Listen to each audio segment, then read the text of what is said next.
I look at you and it's easy to see. You are that someone I've been trying to meet. I got your number. 6 skin challenges that can be a nightmare for PMU artists. 2023. Mwah.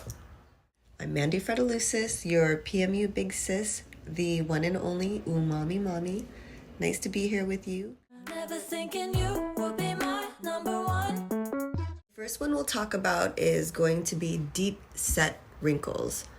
So with that, minor wrinkles here and there is okay, but when they're really deep set and the skin, especially right here, is really thick and rigid and bumpy, if you're trying to do just microblading, it may look okay when you initially do it, but when it heals, you're going to be able to see.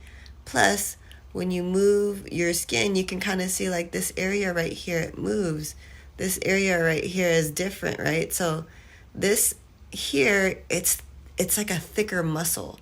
So when you're implanting color into it and you're just doing microblading, it's not going to be able to heal properly and evenly. I mean, even when you do ombre, it will still, if you get really close, you'll be able to see because we can't control the muscle. Nervous when I speak, so I trip on my tongue. Never thinking you would be my number one. With the deep set wrinkles, you can see one side is stronger than the other, and you can actually see the bumps in it when I make that face. But when I don't, you don't see it. So please understand that years of making this face, which I am guilty of, will make this area thicker, bumpier, harder to implant, as well as harder to possibly, in my opinion, I believe it breaks down the pigment faster because please understand that although we want to make it as perfect as possible, there are certain things that are out of our control. We can try to balance them, but no matter what, if you're continuing to make that face, it's going to continue to bring this whole area together more, therefore making it noticeably different. You can always tell that this is a stronger brow for me because when I talk, it's already so deep set. Anyways, that's my opinion. And what I normally recommend for clients is a bolder combination might be able to help, but even then, the deeper that you have that line in here, the more noticeable it's going to be, regardless of how we do your brows. But it'll still look better with the brows than without them. I look at you and it's easy to see. You are that someone I've been trying to meet. I got your number, won't you pick up the phone? Don't leave me hanging on the dial tone. Think back to the night that we met.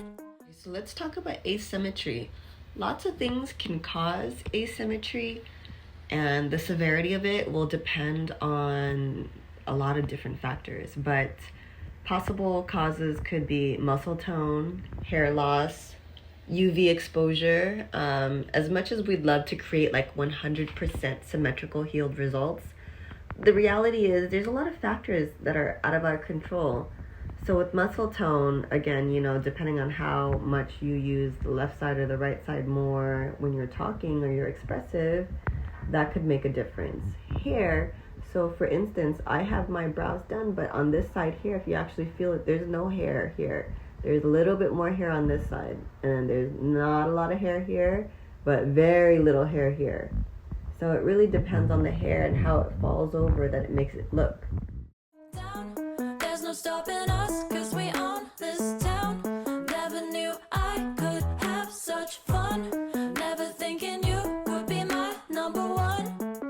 The exposure can affect asymmetry because if you're driving most of your life, then that side of your face is going to be exposed to more of the UV light, therefore causing more wrinkles, discoloration, maybe more sagging, more loss of collagen.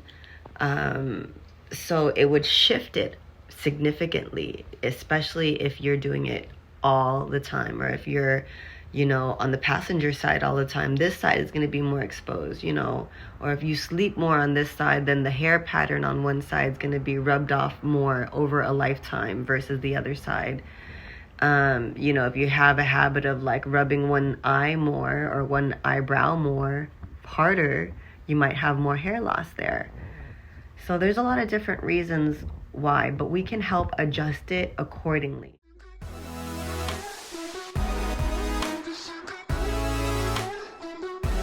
Nervous when I speak, so I trip on my tongue. Never thinking you would be my number one.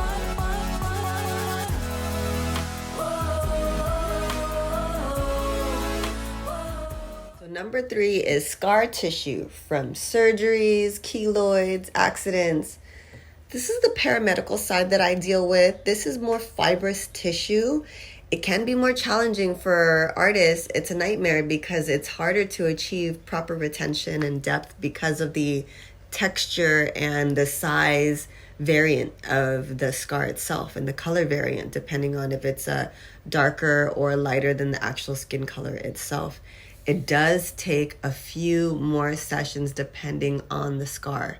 I also deal with it when I do scalp micropigmentation because a lot of times gentlemen or women, we have surgery scars on our scalp and we'll have like little keloids or patches, discoloration, what have you around the area.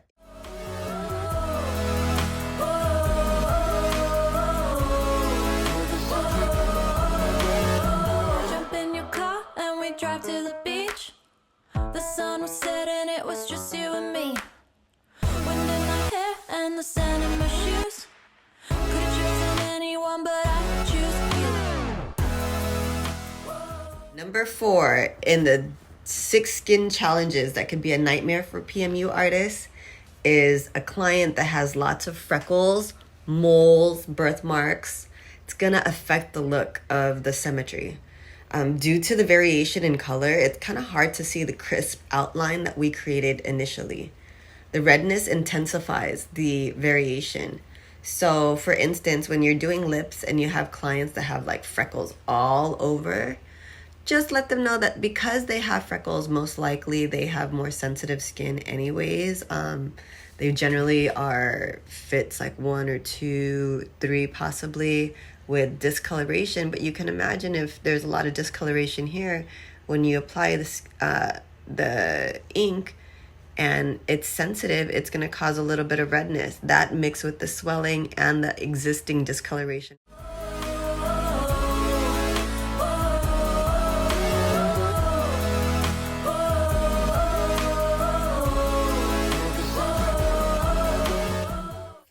Is skin that's affected by radiation or leathery skin that's affected by long time heavy UV exposure, skin that's been burnt. You can have a hard time retaining color because it's extremely dry and sensitive. It sucks up the ink, but it also flakes. The skin is so flaky that it's very hard. You're exfoliating the skin as you're going. It will continue to fade the ink faster because there's a huge amount of dry flakiness that's going on, but also sensitivity, so it's irritating the skin as well.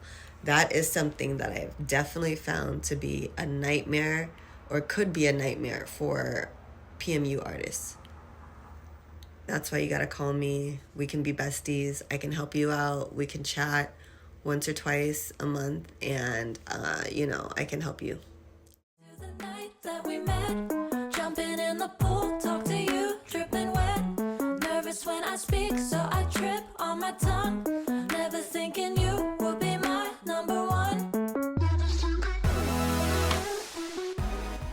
And then the last skin challenge that I wanted to share with you is very thin, crepey skin, like grape-like skin. Very, very thin, bleeds really easily, super sensitive.